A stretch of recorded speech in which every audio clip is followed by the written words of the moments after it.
దేవునికి స్తోత్రం. దేవుని నామానికి మహిమ కలుగును గాక. జీవాధిపతి యేసు అనుదిన వాగ్దానాల సందేశాలను వింటున్న దేవుని బిడలైన మీ అందరికీ ప్రత్యేకమైన వందనాలు. వైఎం యూట్యూబ్ ఛానల్ను మీరు సబ్స్క్రైబ్ చేసుకోండి. మీ బంధువులకు మీ స్నేహితులకు పరిచయం చేయండి.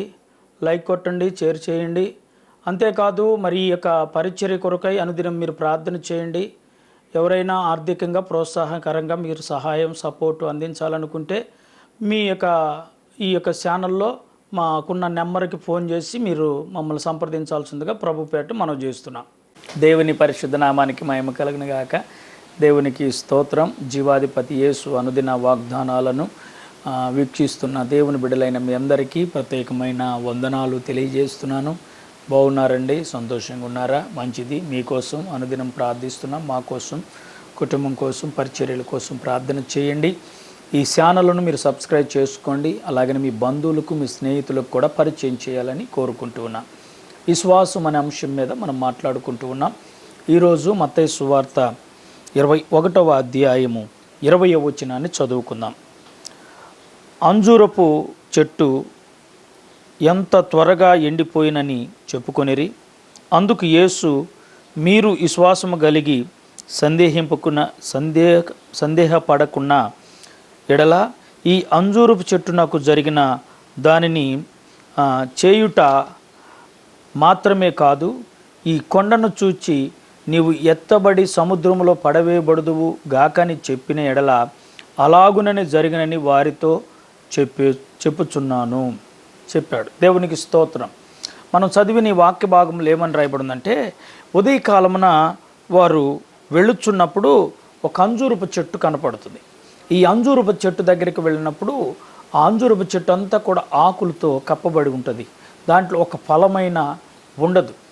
పోతూ పోతూ అంజూరపు చెట్టు కాయలేదని మరి అక్కడ ఒక మాట ఆజ్ఞ చెప్తాడు. ఏమని?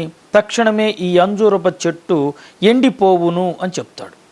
ఏంది? తక్షణమే ఈ అంజూరపు చెట్టు ఎండిపోవును. మీరు ఈ మత్తయి సువార్త 21వ అధ్యాయం 18వ వచనం నుండి చదివితే ఈ భావాలు కనబడతాయి. ఎండిపోవునని చెప్పి ప్రభువు ఆ ఉదయకాలం పోయిన ప్రయాణం వాళ్ళు చూసుకొని మళ్ళీ తిరిగి అదే మార్గం వస్తున్నప్పుడు ఆ చెట్టు అలాగని ఎండిపోయి ఉంటుంది. ఎండిపోయి ఉన్నప్పుడు వెంటనే శిష్యులు అంటారు, ప్రభువా, మనం ఉదయకాలం వెళ్ళేటప్పుడు చెట్టును చూచాము, అది పచ్చని ఆకులతో ఉంది, మరి అది వెంటనే ఎండిపోయింది ఏంటి? ఇది ఒక ఆశ్చర్యం కదా అన్నట్లుగా. అంటే అక్కడ జరిగిన సంభవాన్ని బట్టి యేసు ప్రభు ఏమంటున్నాడంటే, అందుకు యేసు, మీరు విశ్వాసము గలవారై కలిగి సందేహపడకుండా ఎడల ఈ అంజూరపు చెట్టుకు జరిగిన దానిని బట్టే, అంజూరపు చెట్టుకు జరిగిన దానిని బట్టే మాత్రమే కాదు కానీ ఈ కొండను చూచి నువ్వు ఎత్తి సముద్రంలో పడవేయబడదు అంటే అది పడిపోద్ది అంటున్నాడు. అంటే కొండ ఇప్పుడు ఎవరైనా విశ్వాసంతో పోయి కొండ దగ్గరికి పోయి, కొండ నువ్వు లేచిపోయి సముద్రంలో పడంటే పడిద్దా? కొండ పడదండి. కొండ లాంటి సమస్యలు వెళ్ళిపోతాయి. అది గుర్తుపెట్టుకోండి. విశ్వాసంతో పలకాలి. ఏంటి?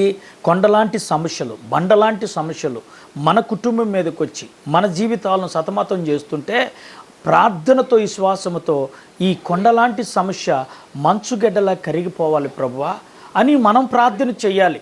దాని భావన అది. కొండ ఎత్తిపడి సముద్రంలో పడుద్దని కాదు. విశ్వాసముతో నువ్వు అలాంటి ప్రార్థన చేస్తే కొండలాంటి సమస్య అయినా, బండలాంటి సమస్య అయినా, లేకపోతే అది తీరని రోగమైనా, బాధలైనా విశ్వాసంతో పలికి విశ్వాసముతో చేసే ప్రార్థన ద్వారా ఏమవుతాయి అంటే అవన్నీ మటుమాయమైపోతాయి. కానీ నీలో ఆ విశ్వాసం లేకపోతే కొండలాంటి సమస్య ఇంకా భారం అయిపోవటమే కాదు, ఇంకా నిన్ను కృంగదీయటం, ఇంకా నిన్ను బలహీనపరచటం, ఇంకా నిన్ను బాధపరచటం జరిగిస్తుంది. అందుకని ఈ రోజున వాక్యం వింటున్న ప్రియ దేవుని బిడ్డారా, ఆ వాక్యం చదివినప్పుడల్లా కొండపోయి సముద్రంలో పడిద్దని మనం అనుకుంటూ అలాంటి మాటలతో మనం ఉండకూడదు. యేసు ప్రభు చెప్పింది అంటే అది ఆత్మీయ అర్థం. ఏంటి ఆత్మీయ అర్థము? నీవు కూడా ప్రార్థన చేసినప్పుడు నీ కుటుంబంలో కొండలాంటి సమస్యలు ఉండొచ్చు, నీ కుటుంబంలో బండలాంటి సమస్యలు ఉండొచ్చు, నీ కుటుంబంలో ఇబ్బందులు ఉండొచ్చు. కానీ నువ్వు విశ్వాసముతో చెప్పగలిగితే అవన్నీ పడిపోతాయి, అన్నీ పోతాయని అక్కడ ప్రభు ఆత్మ అర్థం అలా చెప్పుకొచ్చాడు. కాబట్టి ఈ రోజున వాక్యం వింటున్న ప్రియ సహోదరి సహోదరుడా, నీలో ఏ సమస్య చేత నువ్వు సతమతం అవుతున్నావో, ఏ బాధల చేత నీ కుటుంబంలో ఇబ్బందులు పడుతున్నావో, కొండలాంటి సమస్యలే నిన్ను ఎంటాడుతున్నాయా, బండలాంటి సమస్యలే నిన్ను చుట్టుముట్టినయా, లేకపోతే నువ్వు అలాంటి సమస్యల్లో కొట్టిమిట్టాడుతూ బాధపడుతున్నావా?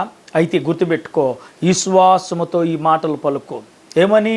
అయ్యా ఇదిగో ఆ రోజు శిష్యులతో నువ్వు చెప్పావు కదా, మీరు అభ్యంతర పడకుండా మీరు కూడా విశ్వాసంతో ఈ మాటలను పలికితే అవి జరుగుతాయి అన్నావు కదా. అదిగో నాయనా, ఆనాడు శిష్యులకు చెప్పిన మాటే ఈరోజు నాకు చెప్పావు. నా కుటుంబంలో ఈ కొండలాంటి సమస్య ఉంది, దీన్ని తొలగించు ప్రభువా. నా జీవితంలో ఉన్న ఈ అప్పుల భారాన్ని, నా జీవితంలో ఉండే సమస్యలను నువ్వు తొలగించి నన్ను బలపరచయ్యా, నాకు సహాయం చేయంటే నీ విశ్వాసపు ప్రార్థన దేవుడు ఆలకించి నేను సంపూర్ణంగా నిన్ను నీ కుటుంబాన్ని బలపరచడానికి ఆయన సంసిద్ధంగా ఉన్నాడు. దేవుడి మాటలను దీవించి ఆశీర్వదించునుగాక. ఆమేన్. వందనాలు.